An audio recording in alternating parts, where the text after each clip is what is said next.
Quand Henri s'est réveillé ce matin-là, il ne se souvenait pas de la femme allongée à côté de lui. Cette femme l'enlaçait, prononçait son nom, mais il ne voyait qu'un visage étranger, baigné de larmes.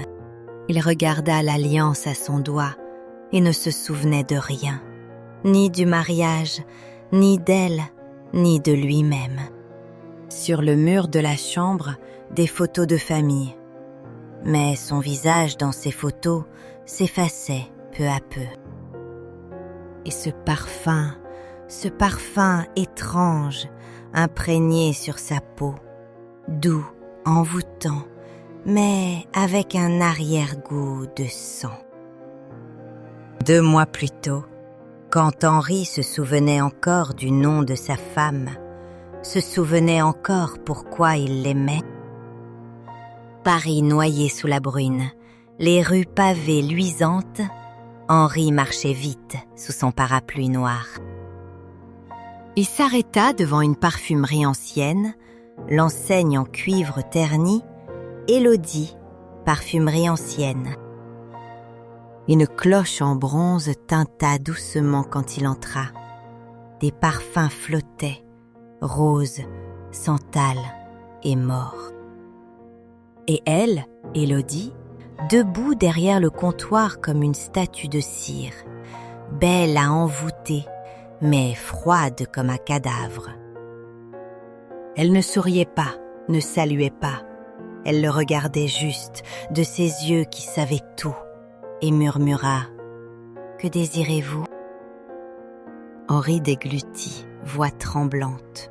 « J'ai besoin d'un miracle pour garder celle que j'aime. » Élodie hocha lentement la tête. Les miracles ont toujours un prix, et ce prix ne se paie pas en or. Elle se retourna, marcha vers une armoire en bois sculpté de dragons, l'ouvrit, une lumière ambrée jaillit comme une flamme. Dans l'armoire, un seul flacon, cristal en forme de larme, liquide ambré, scintillant, comme s'il était vivant. « L'oubli » murmura Élodie, « le parfum de l'oubli, elle vous aimera jusqu'à en mourir. » Henri pencha la tête. « Et que dois-je payer ?» Élodie sourit, pour la première fois, mais sans joie. « Vos plus beaux souvenirs, chaque jour où elle vous aimera davantage, vous oublierez la raison. » Henri resta silencieux, pensa à Claire, pensa à son départ imminent. Il hocha la tête. « J'accepte. » Élodie sortit une fine aiguille d'argent, une goutte de sang pour que le parfum reconnaisse son maître. Il tendit sa main, elle enfonça l'aiguille dans le bout de son index, du sang rouge sombre coula. Élodie pressa la goutte dans le flacon. Le liquide ambré bouillonna, devint rose rubis, puis redevint transparent, mais plus lumineux, plus vivant. Élodie ferma le flacon, le tendit à Henri, voix basse comme une malédiction. « Chaque soir, appliquez-le sur votre cou. Pendant 7 jours, elle ne pourra vous quitter, mais après cela, vous ne vous souviendrez plus qui elle est. » Henri prit le flacon en tremblant. Le flacon était glacé comme de la glace, mais à l'intérieur, chaud comme un feu brûlant. Il sortit de la boutique. La pluie avait cessé, mais un vent froid soufflait, portant des murmures. Des murmures comme un avertissement. L'amour sans souvenir n'est qu'une douce prison. Henri secoua la tête, glissa le flacon dans sa poche, marcha vite vers la maison où Claire attendait ou n'attendait plus. À la parfumerie, Élodie restait immobile, le regardant partir, son foulard lavande flottant dans le vent. Sur le comptoir en bois, des centaines de petits flacons alignés. Chaque flacon un nom, chaque nom une âme capturée. Élodie prit l'un d'eux, ouvrit le bouchon, inhala profondément, un sourire passa, puis disparut dans la nuit. Cette nuit-là, Henri rentra chez lui. Appartement au 3e étage rue Saint-Germain, la lumière était encore allumée. Claire était assise sur le canapé, cheveux relevés, rangeant des vêtements dans une valise, visage inerte. Henri s'arrêta à la porte, cœur battant fort. Il savait, ce soir, s'il ne faisait rien, elle partirait. Il entra, sortit le flacon l'oubli, ouvrit le bouchon, le parfum se répandit, doux, envoûtant, dangereux. Claire leva la tête, son nez le sentit. Ses yeux s'écarquillèrent lentement, pupilles se dilatant anormalement.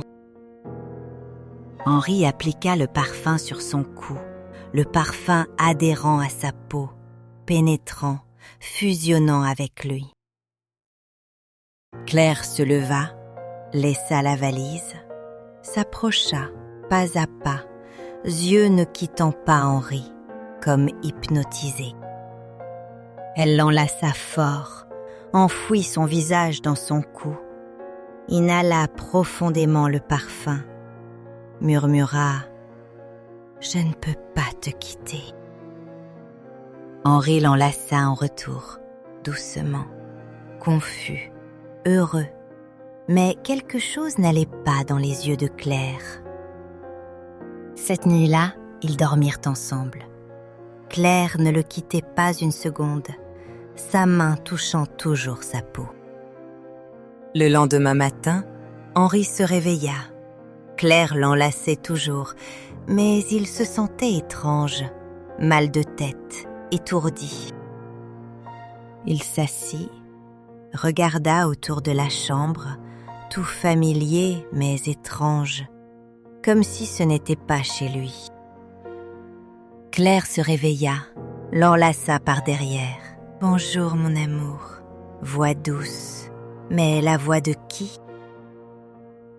Henri sourit avec effort, embrassa son front, mais dans sa tête, un murmure. Comment s'appelle-t-elle ? Jour 2. Henri alla travailler au cabinet d'architecture. Un collègue demanda le nom de sa femme, il resta figé. Il ouvrit la bouche, mais aucun son. Il ne se souvenait pas. Le nom de sa femme ne se souvenait pas. Le soir, Claire l'accueillit à la porte. « Tu es rentré ?» L'enlaça, l'embrassa passionnément. Il resta planté là. Le dîner, Claire riait, racontait des souvenirs communs, mais il ne se souvenait de rien. « Tu te souviens de notre première rencontre au jardin du Luxembourg ?» demanda Claire. Henri secoua légèrement la tête. Claire souriait toujours. « Ce n'est pas grave, chérie, tant que tu m'aimes. » Saisit sa main, il la sentit froide. Nuit 3. Henri rêva, rêve étrange. Il se voyait debout devant une pièce pleine de miroirs. Dans les miroirs, ce n'était pas son visage, mais des visages étrangers, d'autres hommes, yeux vides. Il sursauta éveillé, trempé de sueur. Claire l'enlaçait toujours, respirait régulièrement, son visage plus lumineux. Il regarda le miroir de la salle de bain, son visage plus pâle, cerne profond, joues creuses. Il toucha le miroir et sursauta, son reflet retardé d'une seconde, comme désynchronisé. Jour 4. Henri chercha la boutique d'Élodie, mais rue du Marais, il ne se souvenait plus du chemin, perdu. Il demanda aux passants Où est la parfumerie, Élodie ?» Ils le regardèrent bizarrement. Il n'y a aucune boutique de ce nom. Henri s'effondra sur le trottoir, tenant sa tête, murmurant « Élodie, qui est Élodie ?» Il oubliait. Fin d'après-midi, Henri rentra. Claire l'accueillit, embrassa, enlaça. Mais il ne voyait qu'une femme étrangère, belle, mais étrangère. Cette nuit, Claire dormait. Henri veillait, regardait l'alliance à sa main, essayait de se souvenir. Le mariage, mais vide. Jour 5. Henri regarda la photo de mariage. Sur la photo, son visage flou, comme effacé progressivement, seulement flou. Il toucha la photo, doigts tremblants. « Est-ce que c'est moi ?» Il se demanda, ne savait pas. Claire entra, le vit pleurer, l'enlaça. « Qu'as-tu, mon amour ?» Henri ne répondit pas, il ne savait pas. Jour 7. Le matin, Henri se réveilla, et voici le moment où tout s'effondra. Il regarda la femme à côté de lui et sursauta. « Qui êtes-vous ? Pourquoi êtes-vous ici ?» Claire se réveilla, l'enlaça. « Henri, chéri, tu me fais peur. » Mais il la repoussa. « Ne me touchez pas, je ne sais pas qui vous êtes !» cria Henri. Claire pleura. « Je suis ta femme !» Henri regarda l'alliance à sa main. Pas de gravure, vide, pas de souvenir. Il courut dans la salle de bain, regarda le miroir et hurla, son visage presque tous les traits effacés. Sur le mur, les photos de famille, son visage avait complètement disparu. Claire courut vers lui, l'enlaça par derrière. « Ne me quitte pas, je t'aime. » Voix désespérée, mais il ne ressentait que le vide. Et le parfum sur sa peau, doux, avec arrière-goût de sang. Il se souvint, la parfumerie, Élodie. Et se dégagea de l'étreinte de Claire, courut hors de la maison, sans veste, seulement en pyjama, courut. Paris, tôt le matin, les passants le regardaient comme un fou. Henri courait, cherchait la boutique, cherchait Élodie, se cherchait lui-même. Il trouva la rue, cette rue, où était la parfumerie, mais seulement un mur de briques vide. Henri s'agenouilla, hurla en pleurant.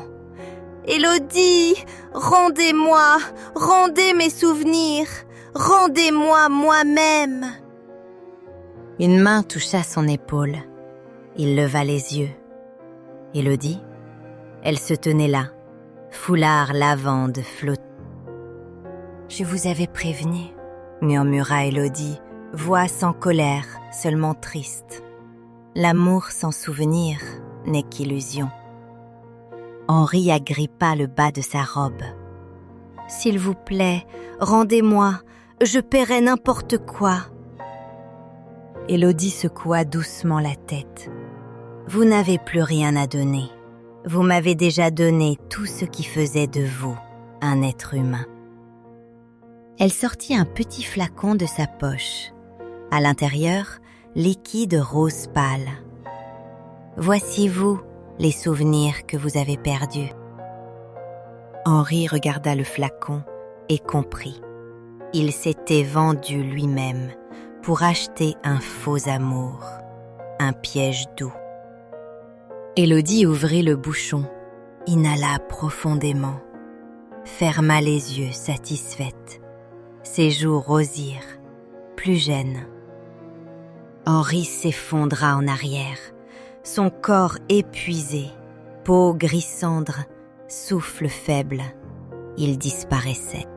« Elle vous aime toujours, dit Élodie. Claire vous aime toujours, Mais vous n'êtes plus personne. Henri murmura enfin. Mon nom. Quel est mon nom? Élodie sourit tristement. Vous demandez? La police arriva. Ils trouvèrent un homme sans nom dans la rue. Sans papier, sans nom. Personne ne le réclamait. Ils l'emmenèrent à l'hôpital psychiatrique. Il était assis là, regardant le mur, ne parlait pas, ne se souvenait pas, n'était personne. Claire vint, le regarda à travers la vitre, pleura, mais lui la regardait comme une étrangère, l'aimait toujours, mais ne se souvenait pas. L'infirmière lui demanda « Vous le connaissez ?» Claire hocha la tête. « Alors, quel est son nom ?» Claire resta bouche bée. Elle aussi avait oublié. Elle regarda sa main, l'alliance. Pas de gravure, juste une alliance en or vide. Retour à la parfumerie d'Élodie.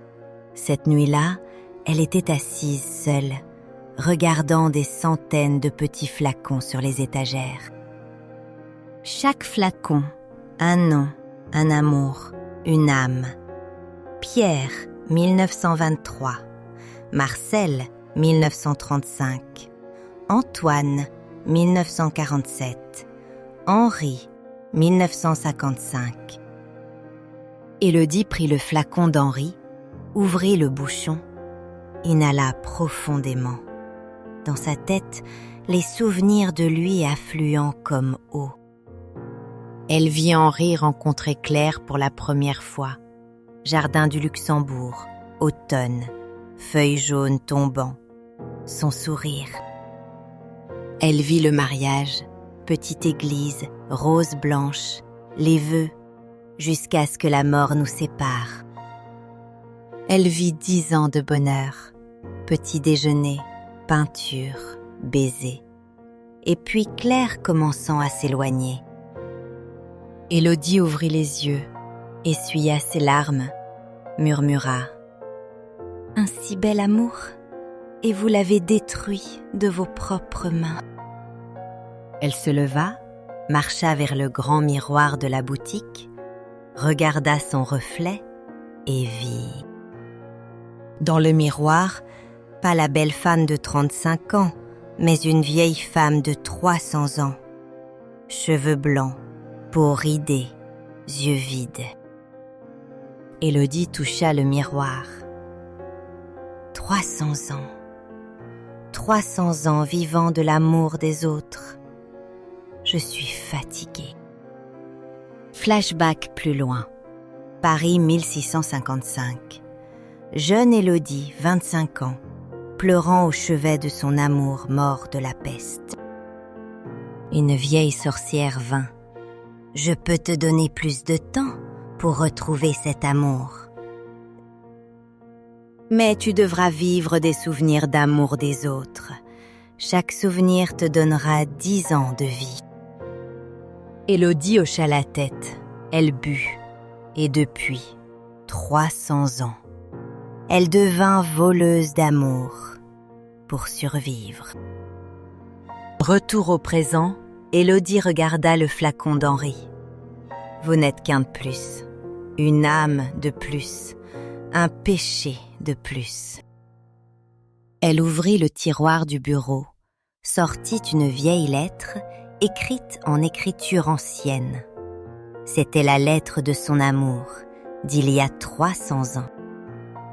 Je me souviens de ton parfum, mais j'ai oublié ce que c'était de t'aimer.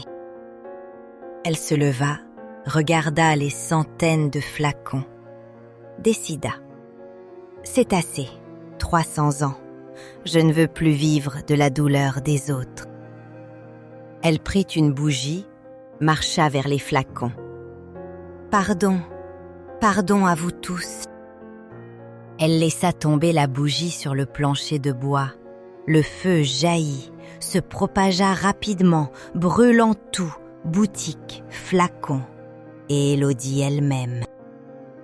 Le lendemain matin, la police devant les décombres calcinés, une parfumerie brûlée toute la nuit, aucun survivant. Dans les cendres, ils trouvèrent des centaines de morceaux de flacons brisés. Mais aucun corps. Élodie avait disparu. À l'hôpital psychiatrique, Henri était toujours assis là, regardant le mur. Mais dans ses yeux, une petite lueur. Il se souvenait de quelque chose. Claire venait toujours, chaque jour, s'asseyait près de lui, racontait des histoires, même s'il ne se souvenait pas, même si elle ne se souvenait pas de son nom. Mais elle savait qu'elle l'aimait. L'infirmière lui demanda « Pourquoi venez-vous encore ? Il ne se souvient pas de vous. » Claire sourit. « Mais moi, je me souviens de ce que c'est de l'aimer. » Un an plus tard, Henri commença à parler. « Claire », il prononça son nom, pour la première fois après 1 an. Elle pleura. Il ne se souvenait pas du passé, ne se souvenait pas du mariage, mais ils recommencèrent, aimèrent à nouveau, de zéro, depuis le début. L'amour n'est pas un souvenir, l'amour est un choix. Le choix de rester, même quand tout est perdu, même en oubliant le nom.